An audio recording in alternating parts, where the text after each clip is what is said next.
Assalamu alaikum урматтуу Менин программасынын көрүүчүлөрү. Мен азыр ушул Кара Суу районуна караштуу Каттаталдык айыл өкмөтүнүн Алгабас деген айылына келдим. Мынакей мен азыр Салибаев план деген аксакалыбыз эми бул көз өтүп кеткен. Бүгүнкү куттукталуучу Салибаева Наватхан энебиздин абышкасы болгон. Азыр эми мен ушул көчөнү бойлой кетип баратамын. Азыр жакынкы секундтарда дагы бир сүйүнүчтүү иш-чарага сиздерди күбө кылуу менен эң бактылуу энелердин катарын толуктаган дагы бир Наватхан деген апабызды сүйүнтөбүз. Болгондо дагы 90 жашка чыгыптыр. Урматтуу көрүүчүлөр, дагы бир жакшынакай бир куттуктоого сиздерди күбө кылабыз. Дагы бир эң бактылуу энелердин катарын толуктаган Наватхан деген энебиздин үйүнө барып, сүйүнүчүнө, кубанычына сиздерди ортоктош кылабыз. Андыктан экранга жакшы отуруп, баам салып туруңуздар. Алыстан атайын балдар кыздары өзгөчө ушул келини деп коеюнчу, келини. Келиним ушул буйрутманы небереси экөө жакшынакай кылып туруп арнаган. Ошол аманаттарын мондай болгон, жакшынакай болгон Бейишим апам деген гүлүн кошуп туруп, мынакей. Анан алып барып тапшырып энебизди сүйүндүрөбүз. Күн бозосонун урматтуу көрүүчүлөр, мынакей энелерди куттуктаган күнүн бири дагы жамгыр болгон эмес. Чынын айтайынбы, бири дагы жамгыр болгон эмес. Караңыздарчы, Кыргызстан Бейиш. Менин оюмча ушул алдыман энебиздин келини тосуп чыкты окшойт, кыз болосузбу? 90 жаштагы Наватхан энебиздин. Мынакей Бейишим апам деген гүл менен жолукту жакшы алып кармаңыз. Мынакей быйыл жакшы келип алдыңыздарбы? Ооба, жакшы келип алдым. Энелерди куттуктап барбаган жерим жок өзү негизичи. Бирок ушул айыл өзгөчө айыл экен, бирок өзгөчө жомоктогудай экен, Баштап жибердиңиздерби? Баштадык, сиздерди күттүк. Абаларыбыз уже чыга баштады, үлгүрүп калбайсызбы? Ооба, мынакей аз бардыгын сүйлөтөбүз, аз токтоп турсун. Абаларыбыз эч жака шашпайт. Айбек 5 мүнөт күттүрүп турумчу мына немеге тартып коюп. Мынакей. Абаларды. Аксакалдарды бир аз топтурсун дең. 1 мүнөттө. Ман 1 мүнөттө мынаны тартып коюп. Бу аксакалдар кетпей турсунчу, бир маек алып алайын, 1 мүнөттө. Мына жерге түшө калып эле бир паста маек сүйлөп отура калышат кайра. Кандайсыздар, жакшысыздарбы? Машинадан сүйлөтүп коелубу? Майлыман. Эшикти ачыңар дабы. Кандайсыз, жакшысызбы? Отурасыздарбы? Бул менин энем программасы да, ушу элелерди куттуктайм ар дайым. Тоого болобу, башкага болобу. Наватхан эненин 90 жылдыгына келдим. Мен Кудайым ушул кылган кызматың бардык элге болсун. Мына жеңебиздин 90 жылдыгына келип, баарыбызды бириктирип, пата дуаны алдыртып атасың. Ушул кылган ишиңи Кудай оңдосун.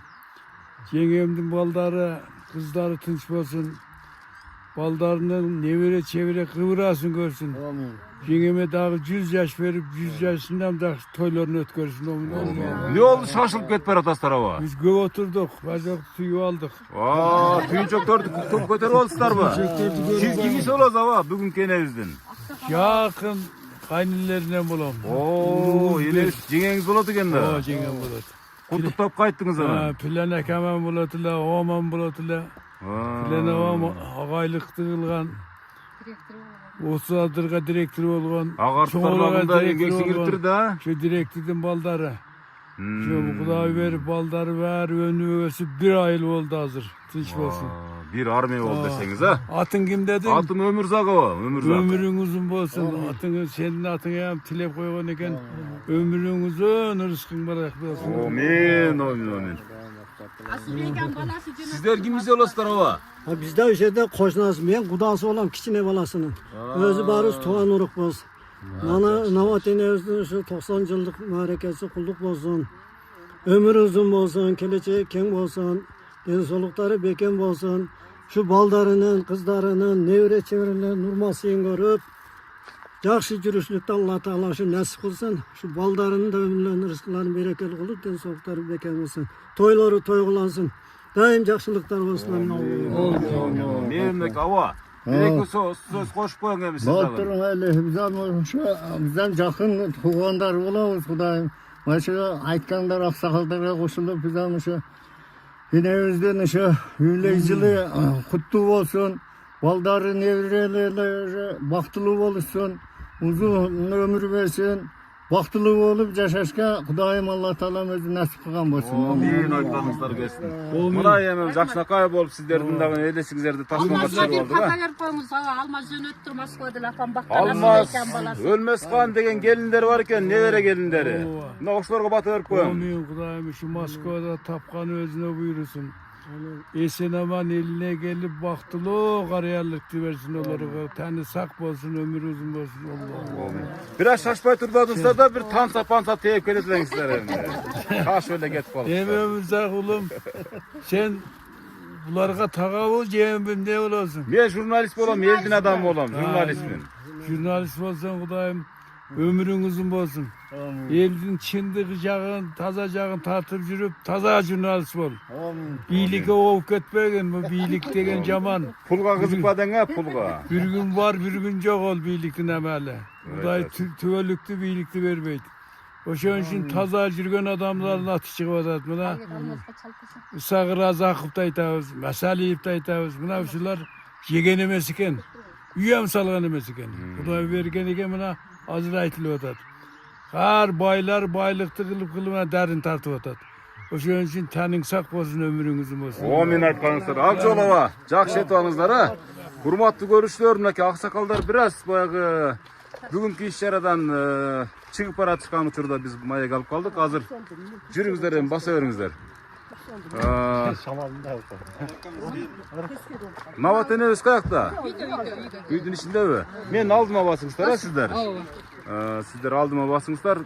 Сиздер кимис болосуз? Балдар болосуздарбы? Алдыма баса бериңиздер, урматтуу көрүүчүлөр. Алмаз мырзанын атасы экен мынакей. Өлмесхан деген келиниңиз менен бирге Алмаз агабыз ушул жака жөнөттү кыскасы. Жүрүңүз. Барып туруп бир жолу куттуктайлы. Жакшы. Мынакей кире бериш жерден мындай бир ап коюңуз, мындай 90 мынакей 90 жаш деген жакшынакай болгон. Эми колдон келген аракетти кылабыз энелер үчүн. Ар кандай кылабыз. 90 деп жазып, шаарларды илип жакшынакай кылып туруп, өзүнчө фон дизайн кылып коюп тура. Студия сыяктуу. Жүрүңүздөр эми кана. Курманжан Даткай энебиз отурат го бул жерде. Апам билбейт бирок. Энебиз сүйлөйт а, угата же кадимкидей эле. Эне кандай отурасыз? Жакшы отурасызбы? Нават энесизби же Курманжан Даткай энесизби? Оппа окшош болуп калдыңызбы? Жакшы. Эне бул менен программасы.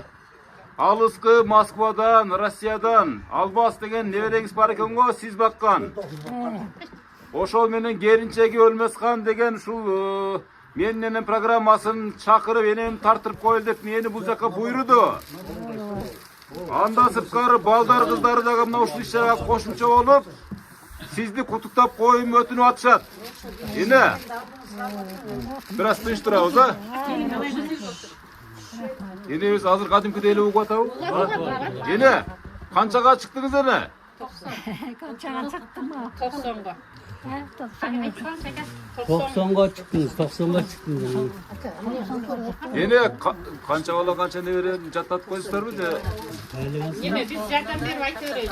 Эне, канча балаңыз бар, канча небере, канча чебере? Жана башка? Ордун айтып койсок болобу? Апамın 8 balası var, 4 tuğul, 4 kızbız, bir tuğanlar. Mına biz bu apağız 90 yaşka çıkıp marekesini ötküzdür apağız. Bizden apağız, menen sıyımıktan ağız, apağız bizden baylığımız, apağız menen her daim sıyımıktan жүрөбүz. Siz kançanчы баласы болосуз аба? Eң чоң биринчи баласы. Эң чоң. Мынакей Алмаз мырзанын атасы экен а мынакей. Азыр Алмаз мырза байланышып атабы биз менен, эмне болду? Апамын Анда бир сүйлөштүрүп койбойлубу? айтып коелу, апамын 41 невреси, 60 чебереси бар, бир кыбырасы бар. Бир кыбыра. Апам мен биздин алтын апабыз, ушу Төлүккө ушул апабыздын жанында жүрөр элдейбиз эми. Батасын алып ба, батасы менен көгөрүп агарып дегендей. 3-чү кыз болом. 3-чү кыз болосуз. Эми айта бериңиз эми ушул. Апамын Жакшы 90 калып жылдык элек. мааракесинде ушундай тууган уруктар чогулуп отурабыз. Apam daha 100'ge çıksın, 100'ge çıkkanın belgileyli. Akamların ömürleri uzun bolsun. Şu apam jakşılık günlerinde jürevereyli demişim. Tuğan uruklar menen. Almazın beri yürüyen padarkalarını apama tapşırıplar. Özünüzün tapşırtpaydı Owamnake daşnak olgan joluktar eger özübüz kelgende dagы başkaça padarkalar alıp ketmek isteyip birok almaz agabız деле жакын деле кеткен экен. Кудай буюрса бу келишимде апама дейт, мен менен эмес апам дейт.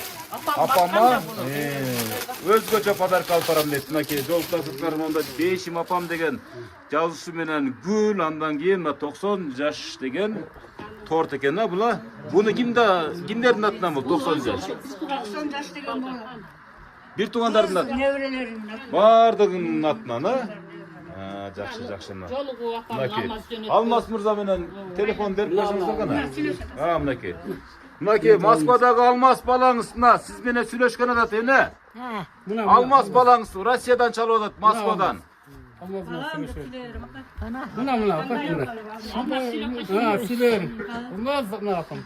Алмаз, қандай ұлым, сіздердің өрбей тұтқынлары, денсаулықтары жақсы ой, ватан келесің. Жақында да барып келдім де.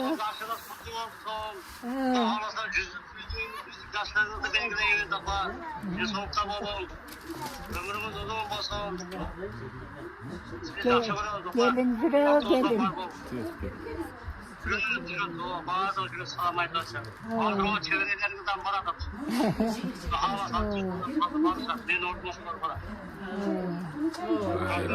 Рахмат. Мага бир көрсөткөнүңүз Алмаз баласын мен апам деди. Мынакей сиздин бейишиңиз болгон Нават энебиздин көңүлүн көтөрдүңүз. Ушундай куттуктапчы. Мынакей сизге батасын берип отурат. Аман болуңуз, тезирээк келсин дейт. Өзү барганыңызга бир 10 эле күн болуптур. Кайра эле сагынып кетиптир, көрдүңүзбү? Бар болуңуз, бар болуңуз. Апам 7 күндүгүнөн бак алган да. 7 күндүгүнөн бак алган. Мынакей. 7 күндүгүнөн багып чоңойткон өзүнүн баласындай болуп калган.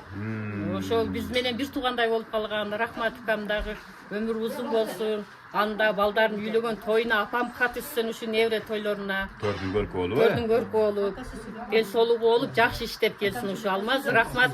Жакшы дел соолуктуу болуп кам. Тыйынчаман иштеп келгиле ушул. Балдарын Нават жакшы энебиздин 3-чү кызы болом деген эжебиздин сөзүнө ортоктош болдук. Мынакей эми агабызга сөз берели. Аба, канчанчы баласы болосуз? Мен üçüncü ulu olam. 3-чү уулу болосу. Екінші ұлдардан üçüncü баласында чоң эжебиз бар, анан акам, анан мен üçüncüsү болом. Бүгүн эми энебизди бактып мактайбыз эми. Апам туулган 90 жашап 90га чыкты. Апам менен биз сыймыктанабыз. Дайым апам ушу биздин көбүбүздүн көркү болуп, ушу көйнөк жүзгөрүн Аллахтын 100ге жеткирген насип кылсын. Ушунда апам жакшы карап ушу күндөргө жеткирген ана. Жаңбай, бери кара келин. Мына şu gelinin nemesinde apam şunda şu gün gecet otur. Şu gelin apamı şu kirpiğine kir juvuzbay, işçerin kirletbey, günün küre jakşı, qaysı malda gelip qaysı malda gelse çağır, apam tap taza bir jakşına. Ayılga yemile jönötürganda bol tap taza oturat da, gelinim ayağı jakşı. Apam şunday jakşını alıp, jakşı arayan için çoğum rahmat şu gelinime. Koçak olsun şu gelinine. Ömrün uzun bolsun canım şunda. Şu gelinlerine sen de apam kandar silasın şurada sıyırmak gör. Sen apam jakkanday silasan Allah seni yaşlı silasın. Bak durursan. Şu sana bir paket böyle. O mena uşu gelin dagы şu kaytar deyilе söz kaytat деген ойдо болсун. Урматтуу көрүүчүлөр. Нават энебиздин дагы бир уулу ушунчалык gelindi мактады. Ушу gelинге бир сөз береличи гана келип жакыныраак келип сүйлөңчү гана. Siz yine 90 yaşka çıktınız hele iki ötü kıpkızıl boydan eкен de pomidorda eкен. Apam yerin jakşı ayran gelmişinde. Karanız şimdi sanın. Kanda otursa daim üstüne oturup taptaza. İşler kirlevet, işler jakası. Dağı ele betine kan жүгүрүп жакшына kabul oturat da ушул Karaşkada. кантип атасыз, кандай секреттери бар? Közüle bilirsin. Közüle bilirsin. O айтпайм. Kança oldu şu gelin bolup kızmat kılганыңыз ушул үйлөргө? 38 жыл болду. 38 жыл. 38 жылдан бери эмнени үйрөндүңүз? Мен бала сүтүм оозуман кетелек деген едим. Ошо энемен үйрөндүм баарын. Тазалыкты, бес алып саат, чирген кылган бар энемден келгенде сайтылы, бес айтылы. Ошо баары мага үйрөттү, ылдырды. Ошо энем кылганын кылып анан үйрөнүп ушуга келдим да. Enем кайсы тамактарды жакшы көрөт сиздин? Кайсы тамактарыңызды сүйүп жейт? Башта барды эле тамак жечү, одан кичине талайын кайнатма менен бактык. Көп жыл кайнатма менен жүрдү. Ошо кайнатма менен ушуга келди. Кудай кааласа мындан да Анан өтөт, эми Кудай буйрса, азыр туурабы? неме мүзөстө ичип калды башкаларын. Эми карлык орустар айтып коет, старостный радость деп турабы? 90 жашка чыккан да бар, чыкпаган да бар. Азыркы заманда мисалы мындай адамдардын саны суюлуп баратат улам барган сайынчы. Немеге алып келди ушунча. Даражага жеткен энем да. Эң кыбырасы. Мынакей кыбырасы караңызчы, мынакей. Мынакей Нават энебиздин кыбырасы, урматтуу көрүүчүлөр. Мынакей сиздин небереңиз бул жак. Караңызчы. Айбекти да чакырып койгон. Мындан өткөн бактылуулук барбы? Караңызчы, энемне жакшы калып жыттатып атат. Энем кадимкидей кармай береби? Карап отура берет кадимкидей. Кайраттуу экен анда энебиз. Бар болуңуз. Кайтар дүйнө сөз сизге да кайтат сөзсүз түрдө. Ана. Сиз кимис болосуз? Мен кыздардын экинчиси болом. Балдардын үчүнчүсү мен болом. Апамын төртүнчүсү, кыздардын экинчиси болом. Апа, бүгүнкү 90 жаш маарекеңиз кут болсун, өмүрүңүз узун болсун, Аллахым жүзгө жеткизсин. Жайнап турса түрүлүктүн гүлдөрү, мага бакыт апакемдин күлгөнү, үй түрүндө алтын апам бар үчүн, сиздер үчүн сүйүнөмүн, ушул дүйнө бар үчүн. Апа, ушулардын баары сизге арналат. Мына неберелериңиздин атынан, мен үй бүлөмүнүн атынан жасап келген тор сизге тартуулайбыз, апа. Апа, акам догоркулар айтып кеткендей, апам ушул жашка келгиче биз ушул Айбек указ менен жаңылай келинибизге чоң ыраазычылыкты билдиребиз. Аллахым эки дүйнө ыраазычылыкты берсин. Ушу жаңылай апам бизден артык карайт. Биз келебиз, бир-эки күнгө келебиз, апамын кандай тамак ичет, касы малда ичет. Мактабашка аргаңыздар да жок. Мактай бериңиздер. Мактайбыз, бүгүн мактала турган. Туура. Апам ушул жашка келгенде апам караганына эң сонун. Бардык үй бүлө менен бир туугандарыбыздын бардыгы Айбек менен жаңылай ыраазыбыз. Аллахым ыраазы болсун, эки дүйнө бактылуулугун берсин. Ушул бир туугандардын бардыгын башын бириктирип ушул үйгө келип, дайыма чайлашып жүргөнгө Аллахым дайыма баарыбызга ден соолук берсин. Үй бүлөлүк бакыт берсин. Дайыма жакшылыктарды жолуп жүрөм. Достор, акам достор отурат, Айша акамдар отурат, тууган уктарыбыз. Ушу небере чеберелеринде күнүн күчүн көргөнгө апама Аллахым ушул ден соолугун чыгын кылып берген дагы бир жолу Кудайыма суранып кетебиз. Рахмат, кол чабуулар мынакей. Чын жүрөктөн, жан дүйнөдөн чыккан ырларын окугандакей дагы бир кызынын сөзүнө күбө болдук. Бар болуңуз. Кичинекей баласы деп эркеси мен пенсияны мен алам деген баласы. Пенсияны дагы аласызбы? Алам. Чөнтөккө саласыз. Аламын. Же эне меселе турабы? Апам өзү берет мага. Өзү берет, Кантип эркелейсиз? Дагы эркелейсизби? Сиз деле бир неберелери болуп калсаңыз керек, неберет болайын. Мынакей карабайсызбы? Дагы эркелейсиз энебизге. Мен кичине согондой. Бир мактанчанда бир айтпаган сөздү айтып бер. Сиздин сөзүңүз кийинкиге сабак болсун.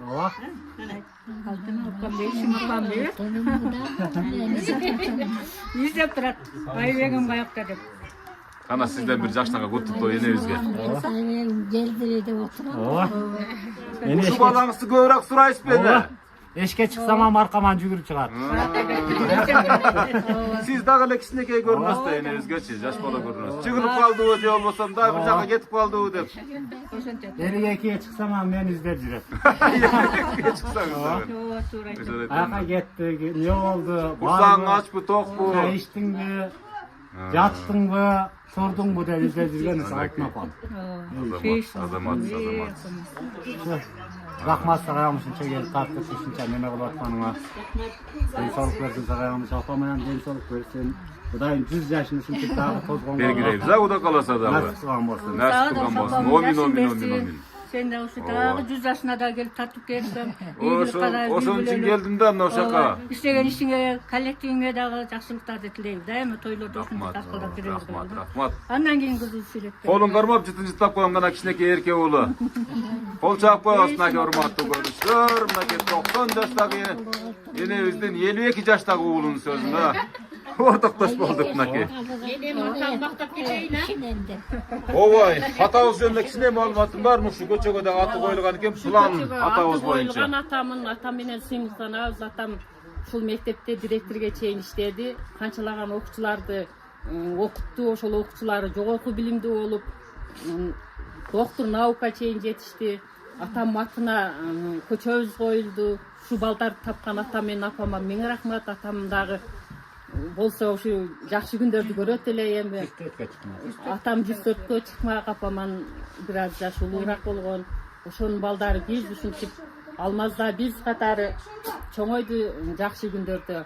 Ошо Алмаздын баласы мына китепти медреседе окуп, кыргызчага которуп турушун апама белекке тапшырып коюң деп жөнөттү. Акыйда Насафия дейт. Умар бин Мухаммед ан Насафийдин китеби экен мынакей. Ушуну кыргызча которуп турматты көрүштөр. Арген ушул Алмаздын уулу Арген которду, чоң апасына белекке тапшырып койду. Өзү каякта, өзү медреседеби? Азыр келет медреседе жооп берген экен, келет ан жолдо.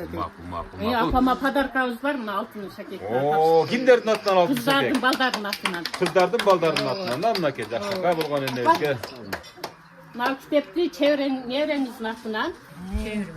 Кол чаап турабыз мынакей жакшакай сөйкө шакек.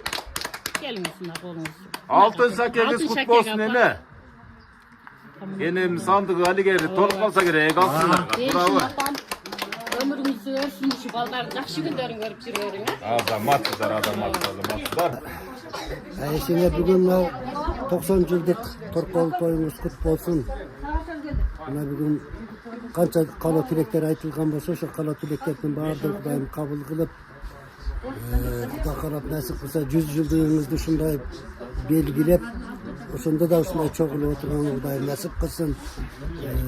Балдарыңызга, кыздарыңызга, неберелериңизге, чөйрөлөрүңүзгө Кудайым өмүр берип, ушул чөйрөлөрүңүздүн тоюнда төрүндө ушул ак элечекти кийип, бал пайгам байгиче болуп, дуаларыңызды берип тинч аман болуң.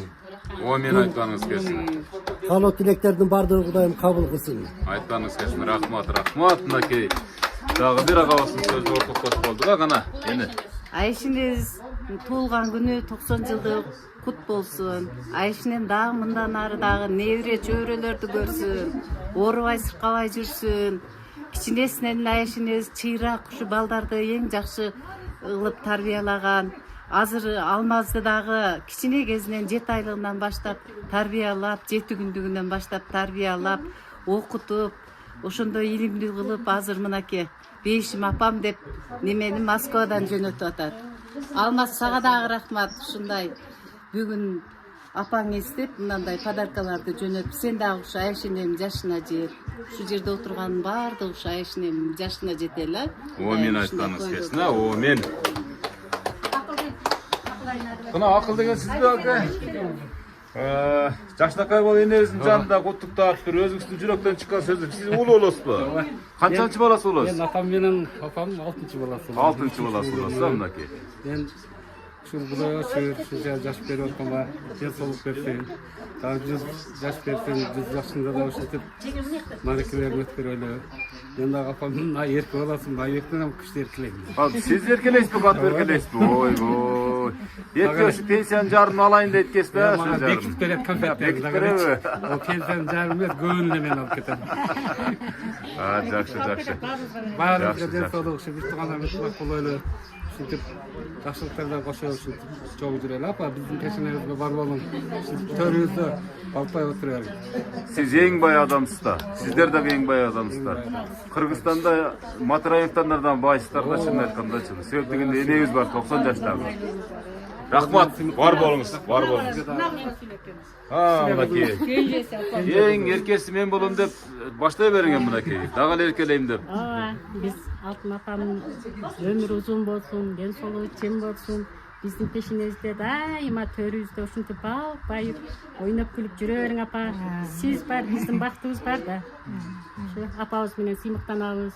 Ушу баардык бир туугандарыма, ушу баарыбызга ден соолук болсун, өмүрлөрүбүздү берсин.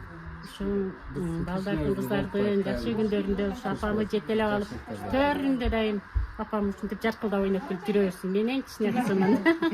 Азамат, кол чаап коебуза мына ошо эжебизге. Эң кичинекей кызы. Өзгөчө жакшы көрсө керек эң кичинекей кызы. Кана, келиңиз кана. Кана эне, бир сүйлөп коюңчу. Сиз кимис болосуз? мен булардын келини болом. Тағауыздың немесі. Ассаламу алейкум. Ушул тәжеңебиздин 90 жылдыгына келген коноктор, тәжеңе өмүрүңүз узун болсун. Ушул балдардын күнүн күчүн көрүңүз, мындан дагы жакшы күндөрдү көрүңүздөр. Балдарыңыз жакшы, тынч болсун балдарыңыз. Неберелериңиз, кыздарыңыз баардыгы тынч болсун. Кыргызстан элибиз тынч болсун. Элибиз, Кыргызстаныбыз тынч болгон үчүн ушундай тойлорду кылып атабыз, жасап атабыз. Ушул башкарып аткан чоңдорубузга дагы жакшы буттарды каалайбыз. Ушулар ушундай бизге эркиндик, бажок, теңдик кылып беришти. Заманыбыз тынч болсун, тажеңе. Ушу балдарыңыздын, чеберелериңиздин күнүн күчүн көрүңүз, бар болуңуз, бардык балдарыңыздын пешенесине. Ай рахмат. Омен. Ар бир айтылган сөздөр. Бияк өтүңүз тана. Келиңиз, жанына отуруп туруп. Эң кичине баласын жанагы жакшы караган келиндин кызы да. Мынакей өзгөчө небер экен да мынакей. Кана энебиздин мактанычы гана. Алтын апам мен бизде ошо кичинебизден мен өзүм багып, чогуу турмушка чыкты чаң, чогуу жүрүп, чогуу карап, кийин окутуп, турмушка узатты. Ошо узак жашаң дагы, жүзгө чыгың. Биз дагы сиздин жашыңызга жетели. Ушундай чоңойтконуңузга рахмат чоң. Ай рахмат мынакей. Неберелердин ширин сөздөрүнө бөлөнүп энебиз жанатан бери бетиндеги буручтары да барган сайын кетип атат энебиз жашарып. Жап-жаш койду да, кана. Келиңиз, бияк отуруңуз. Неберелери сүйлөп жаткан учуру мынакей. Мен кызымдын кызы болом. Тайнем болот. Бишкектен келдим, атайын тайнемдин 90 жылдыгына деп. Тайне 90 жашыңыз кут болсун, өмүрүңүз да узун болсун, Аллахым берекелүү өмүр берсин. Уулдарыңыздын, кыздарыңыздын, неберелериңиздин жакшылыктарын көрүп жүрө бериңиз. Сизди жакшы көрөбүз, сыймыктанабыз. Баардык ошо неберелериңиздин атынан келип сизди куттуктап атам. Анакей урматтуу көрүүчүлөр, мынакей Бишкектен атайын келдим. Тайнемин 90 жылдык юбилейине дейт мынакей. Кол чаап коесуң ушул кызга дагы. Бактылуу болуңуз сиз дагы. Рахмат. Эже сиз кимис болосуз? Мен экинчи келин болом, экинчи баласынын Ошол аялы. жаш кезде келген күндөрдөн бир эстеп бергичи. Энебиз ошондо кандай экен? Келсеңиз эле. Ушул жердин кызы болом, ушул жерге биринчи мен келгем. Ошо келин болуп, Ушул энем үйгө? болгондо жаш эле, 50 канчада элеңиз. Анан эми мен азыр 60-тан деле ашып калдым. 40-дагы. Кийинчиге Астананы аттаган мен элем. Энем эмес ападай болуп калдым. Ошон үчүн 90 жашына мен бир ырдап берейин. Сөзсүз да. Ыр болбосо болбойт да. Ак жолукту салганча коебуз. Ак жолукту Кампирбай мага салсын эми. Мен деле барып кетип атам. Боюңузга карабайсызбы? Мен мынандай аусундар, мынандай көрө албайсыз. Урматтуу көрүүчүлөр, ушундай агынан жарылган жакшынакай туугандар менен өтүп аткан учуру туулган күн. Кара көзүңдү эстейм апа, ар бир айткан сөзүңдү ойлой берем,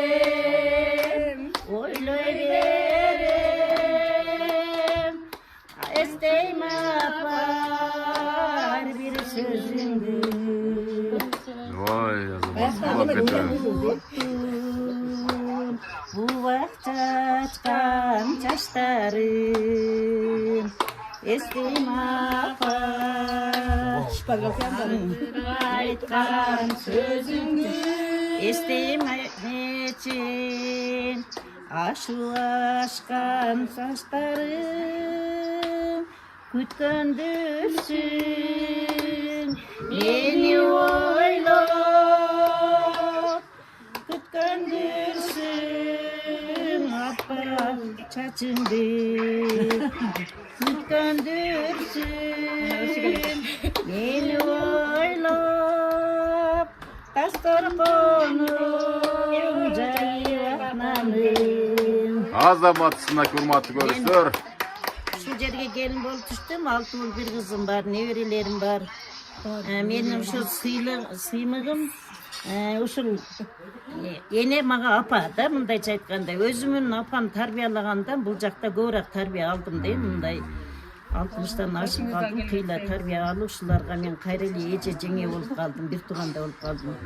Ömrünüz uzun bolsun, uşul ömrünüz bizge dagы ömürlü bolsun, uşul neverilerge, çevirilerge bardığına jetsin sizin ömrünüz. Den soluңuzdu bersin, uşul ağusındarga, kızdarga, güyübaldarga, neverilerge bardığına den soluk kalayım. Жақсылықтарда өзің қошу тойларда бірге жүрөр. Rahmat ene, rahmat.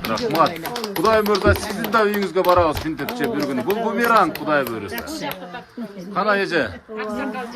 Жеңеме бул үй бүлөнүн аксакалы деп койбойм.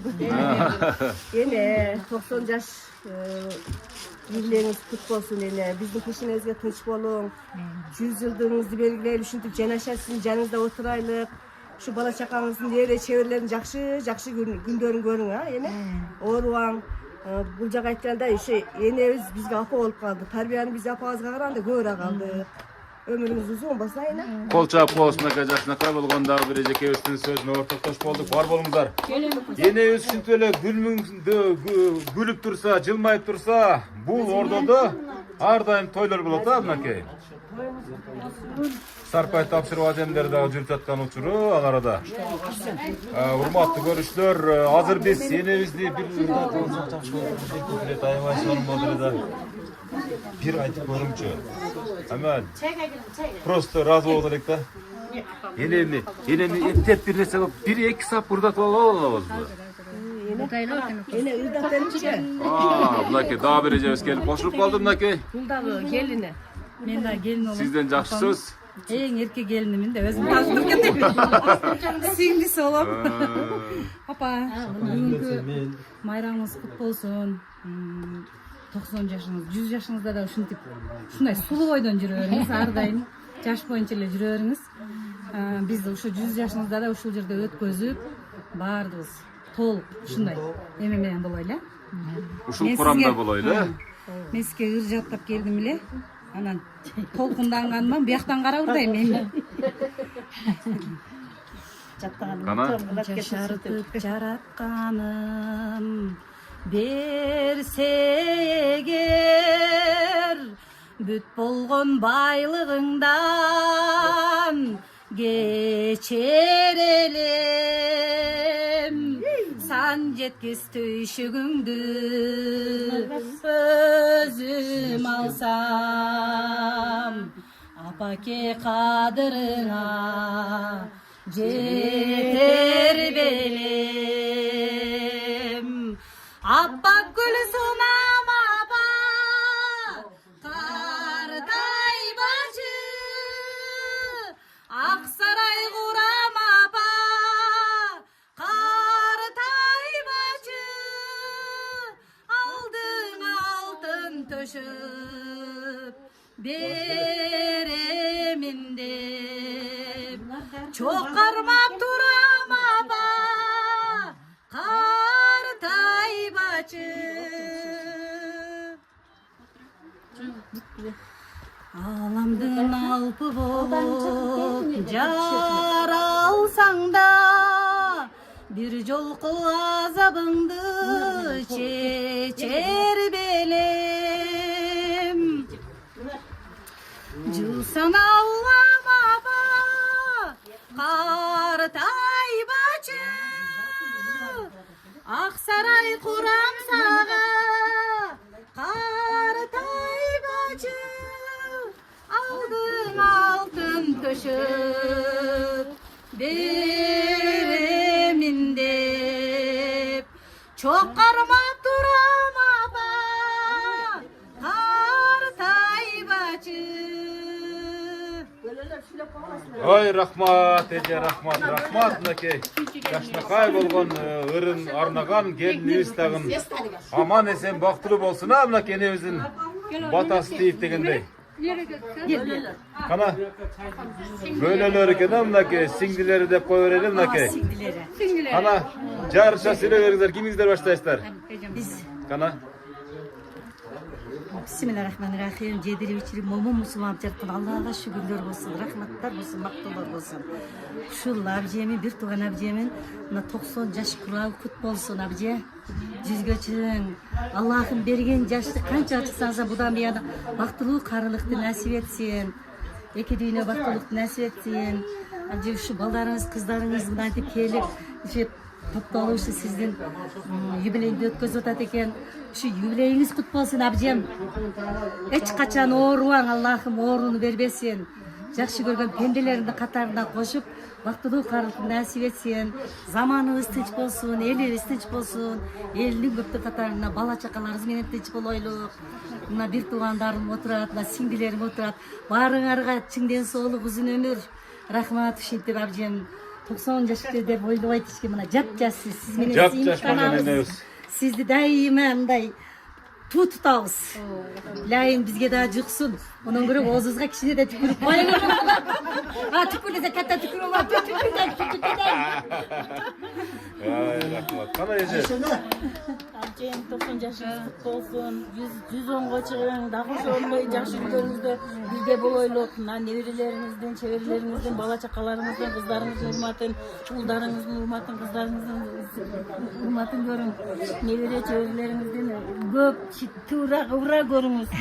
Böyle cürelerin bütününüzden balık bayır emesi bolup. Bölülerime bardığınızda içinde sol uzun ömür ügülülüp bakıp kalayım. Ошондо бир туугандын балдары сиздер башында кыз тараптан. Сайжез болот бул.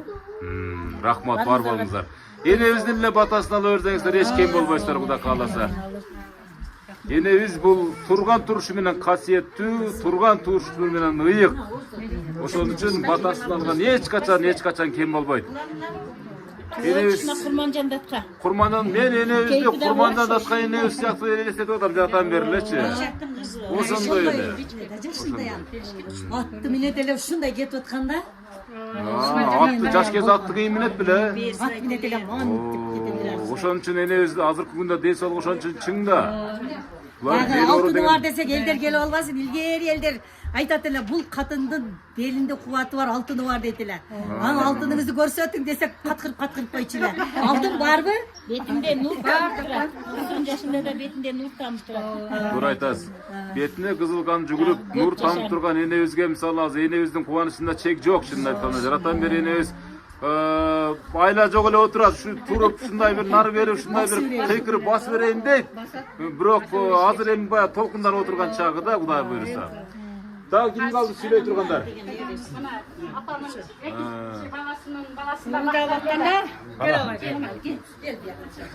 Урматтуу көрүүчүлөр, бир топ адамдардан маек алып атам мынакей, эң жакын адамдарынан. Кана, сизден бир жакшы куттуктоо болсун. Мен небересі болам. Том қолында чоңойгон, экинчи баласым чоң баласы болуп. Апам юбилей менен бүгүнкү апа дейм. Мен чоңойткон.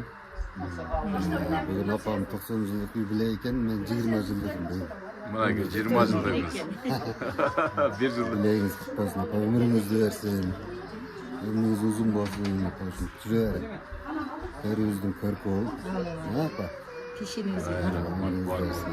Бар болуңуз. Кана колун кармап, жүзүн жыттап бер жашынан алды куттап коебуз. Мынакей энебиздин 90 жылдык мааракесинде өзү баккан мынакей неберesi болом деген жакшына кай.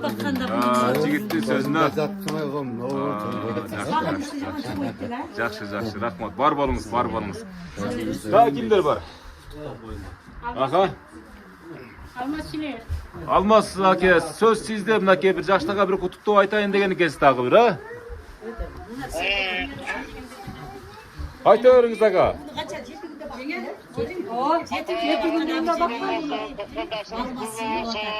Kalasa bizim geçenlerimizde var olan rahmat, şu yaşka çekelim, tümler rızkını, şu dağıza tepkinden size doğru rahmat, Allah razı olsun ata. Siz var, bizim bayrağımız var, siz var, bizim ömrümüz var ata. Büyük yaşar, bu da kalasa 100 yıllıkta özüm o şey olurdu. Daha olsun toyladık, toyladık ata. Şu tuğanların atlan, bağırın atlan, sizge şu ömrünüzde direkt kalaymayın. Hazır çevrelerimiz var. Ben ordum olsa çevrelerimiz tutuktaydı. Ömrünüz uzun olsun. Ay rahmat. Бар болуңуздар, аман болуңуздар. Рахмат, чоң рахмат. Баланы 7 күндө баккан ушулар. Ошон үчүн аябай мындай баалайт экен да, ошон үчүн туурабы?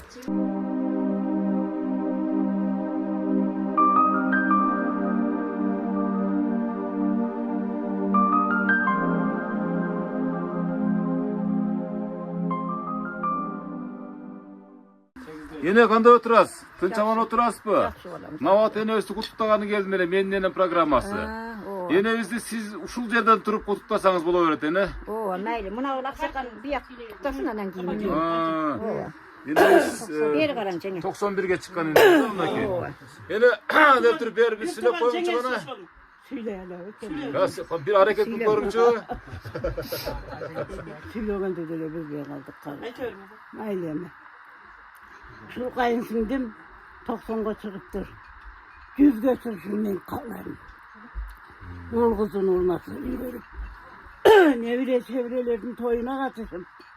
Yarkırap Zeynep den solukta 100'ge çıkışım ben kallarım kayınsındım ben. Esen bolsun bala çakasın olmasını görsün. Baktılığı yaşanı Allah ata kılsın. Amin. Amin. Урматтуу көрүүчүлөр, мынакей азыркы бата берген энебиз 91 жашта экен.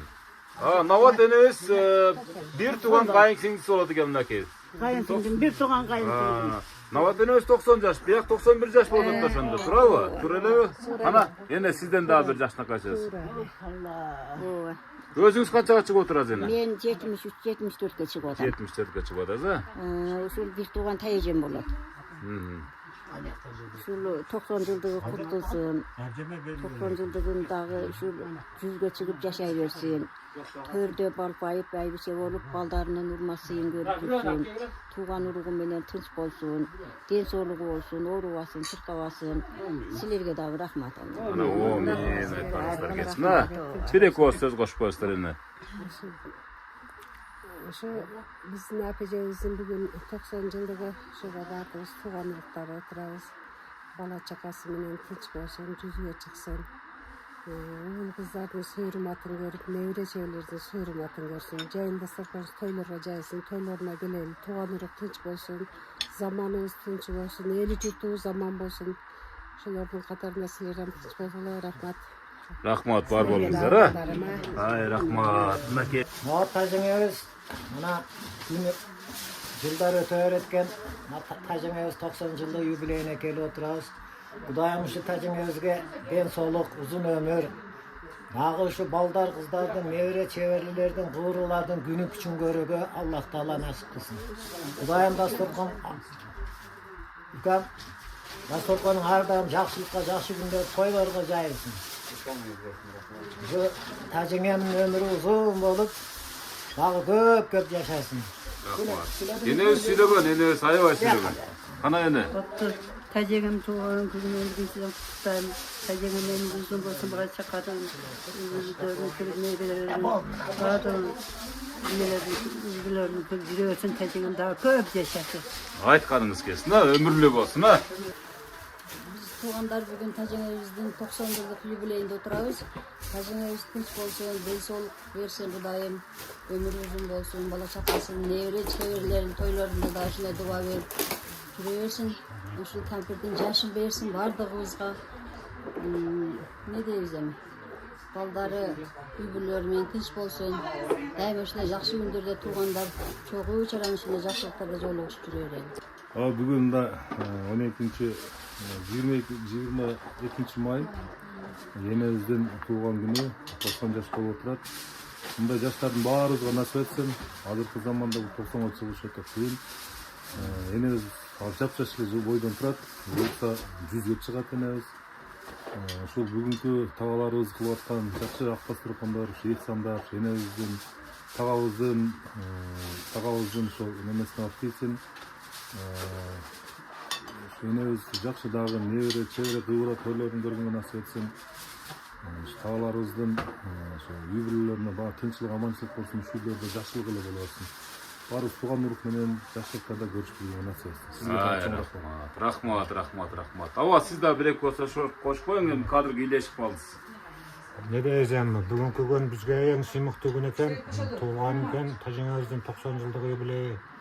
Bardıq şu ballarına nasip etsin, şu bardığızga çın densoluk bolsun. Har daim şunday yaxşılıkta, Aqtasqonda joluşup yüröreli. Bundan keyin 100 yıldan olsun, Xudo kalsa şöyle gelip Aqtasqonda oturup bardığızın densoluğu uçrashkanga Xudoyim quvvat bersin. Айтқаныңыз келсін. Мынакей Арген мырза, мага жеткизген маалымат боюнча диний жаатта сабак алып аткан, медреседе окуйт экен. Ошол атаңыздын ушунчалык атаңыз сыймыктары менен айтты да мага. Менин балам ушу бир китепти которуп Кыргызчага. Мына бүгүн ушул күнү, дал ушул сиз бара турган күнү ушу юбилейге менин апама, эми апа дейт экен да, буякта небереси болсо делечи, апама белек кылган турат, менин өзүмдүн балам деп атат. Мына ушул боюнча сүйлөп берсеңиз, куттуктоо айтканча. Шант апа, ошо алтын 90 жылдыгыңыз кут болсун. Денсаулыкта болуңуз апа. Өмүрүңүз узун болсун. Дүйнө акырет бактылуу болуң. Акыретте бешинде эң чоң даражаларында болуңуз апа. Бештен чоолай апа иншалла. Ошол мына китеп. Кана көрсөтүңчү, бул не деген китеп? Китеп бул Акыйда Насафия деген китеп. Бул китеп ошол биздин өзүбүздүн акыйдабыз боюнча эң атактуу китептердин бири. Ошол китепти бир китеп алдырган. Кыргызчага отурдуңуз. Араб тилинен. Азамат, мынакей мына ушуга подарка, мынакей эне китептерибиз. Кана өт жуттап, жакшылап куттуктап коебуз. Урматтуу көрүүчүлөр, Арген мырзанын жакшыркай белеги. Бул өтө баалуу китеп десек дагы туура болот. Өтө баалуу белек десек дагы туура болот, а? Кана кийинки конок. Сиз ким болосуз? Мен жаздым. Бул жактан абабыз болот. Бир тууган балдарыбыз. Энебиздин 90 жылдык мааракеси болуп атты. Бүгүн той экен. 90 жыл деген бул бир кылым болуп эсептелет, бул бир кылым жашаштагы өтө чоң нерсе. Мына Кудайга шүгүр, мына уулдары, кыздары мындай эр жетип, эрежеге жетишип, ушунчалык энебиздин бир кылымды тоюн белгилеп отурушат экен. Энебизге дагы ушу узун өмүр, келечек берсин, бактылуу карлык берсин.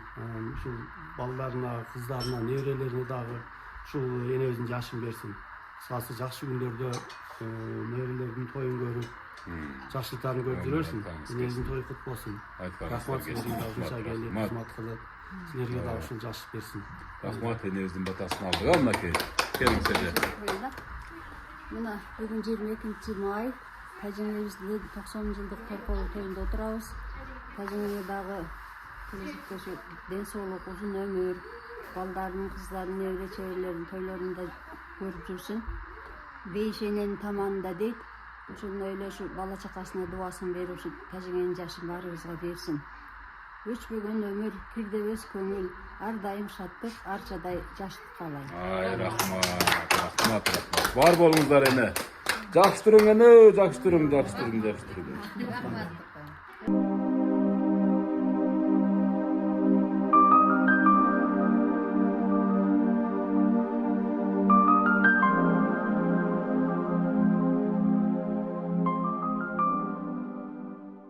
Эне кандай отурасыз? Жакшы отурасызбы? Жакшы айналайын. Бүгүн Нават энебиздин 90 жылдыгы экен. Куттуктай бериңиз эми, сизди келиним болот, ошо келиним сүйлөп берсин деп атайын жөнөттү. Болуптур. Жакшы 90 жыл тойлор боло берсин. Жакшылыктар болсун, тастыркондор жакшылыкка жайылсын. Улуу кыздардын урмат сейин көрүп жүрө берсин. Төрдө дагы 100га чыксын. Өзүңүз канчага чыктыңыз эне? Өзүм 84-кө чыктым. 84-кө чыктыңыз. Бул айылда көп экен да, ушундай бир ген бар окшойт бул жердечи. Алайдан келди бул. Алайдан келдиңизби? Алайдан келдим. Ушу бар болуңуз эне, сиз дагы ошо Нават энебиздей болуп, ушундай 90 жылдык юбилейлерди белгилеңиз эне.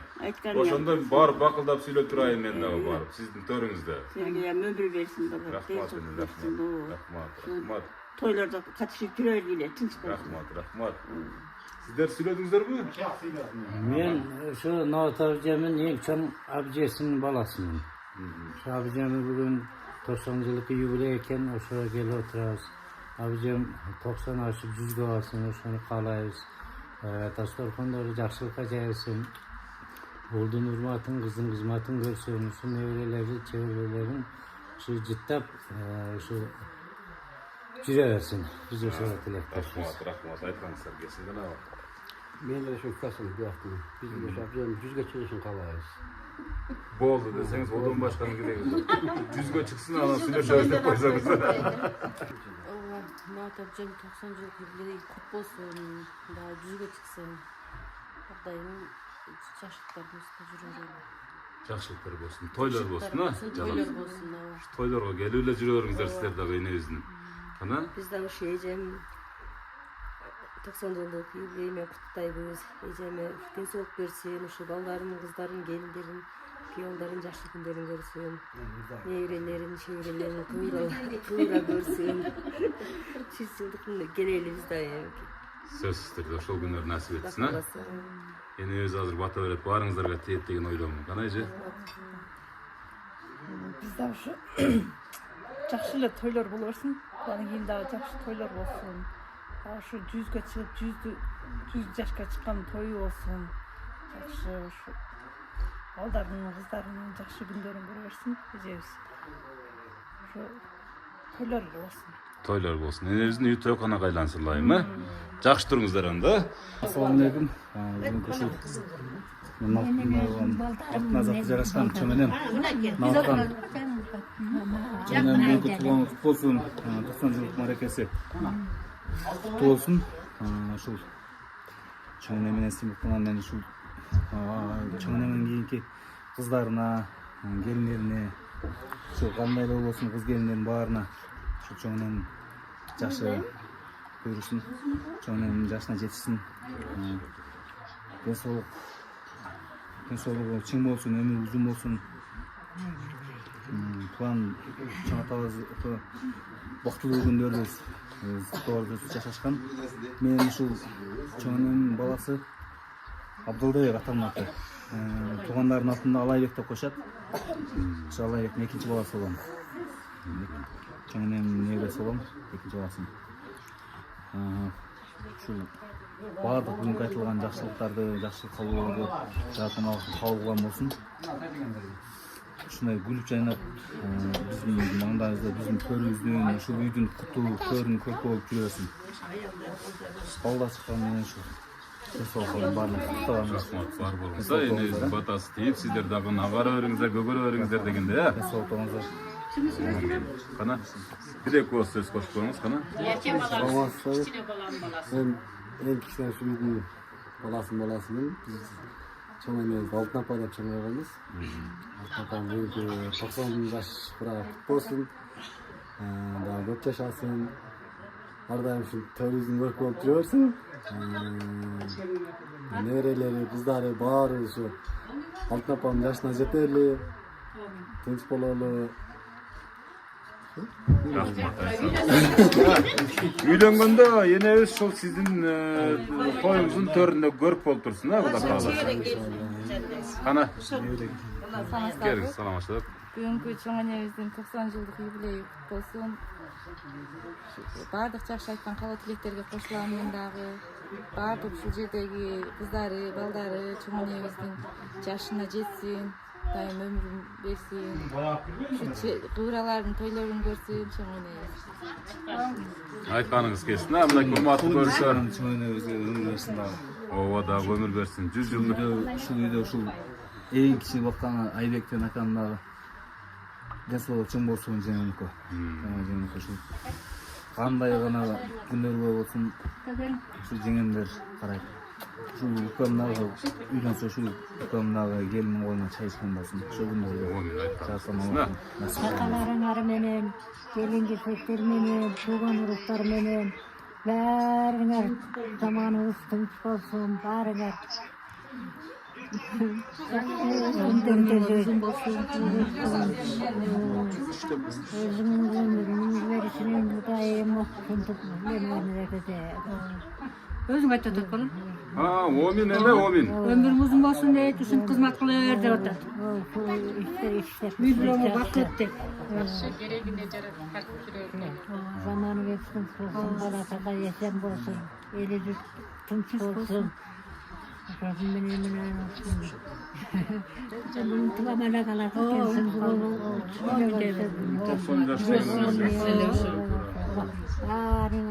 Омин айтканыңыздар келсин. Урматтуу көрүүчүлөр, мынакей сиздердин да ушул Нават элебиздей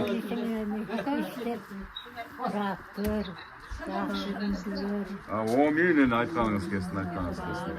60 небере, 41 небере. Бир кыбыра, кыбырасында тарттык. Кыбыранда Кудай бурса тоюн көрсүн деп ниет кылабыз эми баары. Аллахтан Кудай кааласа энебизге жалаң жакшынакай ниеттерди, тилектерди гана билдирдик. Урматтуу көрүүчүлөр, мынакей Нават энебиз жана 90 жашка чыккан болсо, азыр 19 жашка чыгып отурат. Мынакей жап-жаш болуп калды энебиз. Бул программаны көргөндөн кийин көрсөтүп коюңуздар, а. Көргөндөн кийин андан беш-бетер жашарат. Ооруган жерлери болсо, сөзсүз Аллахтын тарабынан айыктырылат деген бир жакшынакай ниетти билдирем. Балдар, кыздар мынакей жанаша курчап турган учуру, мынакей келиндер бар, мынакей жанатан бери сөз кошуп сүйлөштү, кутукташты бул келиндер дагы өзгөчө келиндер үчүн энебиз батасын аябаса керек. Баардык эле апалар ушундай болот өзү негизичи. Албетте кан жанына жаралган балдар ушундай батасын берди. Эгерде сиздердин да ушундай жакшынакай атаңыздар, апаңыздар болсо, ата экебизге дагы эми Куран окугандан башка биздин пайдабыз тийбейт. Аллахтын бейишинен орун берген болсун деп гана тилек кылабыз. Энебиз болсо 100 жашка чыкканда ушинтип келейин деп тилек кылып атам энеме.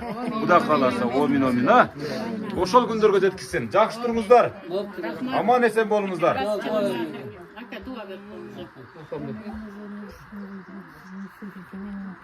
Бәрі таап, жақсы бала шақаң менен тынч аман ойнап күлүп жүрө берейин айы ушинтип. Элдиги жетип отурат. Апа, бизди ушунчалык өстүрүп, эрежеге жеткизип, ушунчалык үйлүү жайлуу бала чакалуу кылганыңызга биз чоң ыраазыбыз. Өмүрүңүз узун болсун, ден соолугуңуз болсун. Ар дайым биз сиз менен сыймыктанабыз, сизди жакшы көрөбүз, сүйөбүз. Биздин печенебизге дагы 100га чейин. 100 Баардык тилектер кабыл кылган болсун, а. Рахмат, чоң рахмат. Чоң рахмат. Өзүңүздөр иштериңе ийгилик. Рахмат. Ушундай жакшылыктарды тартып, алдыга койгон максат тилегим Кудайым.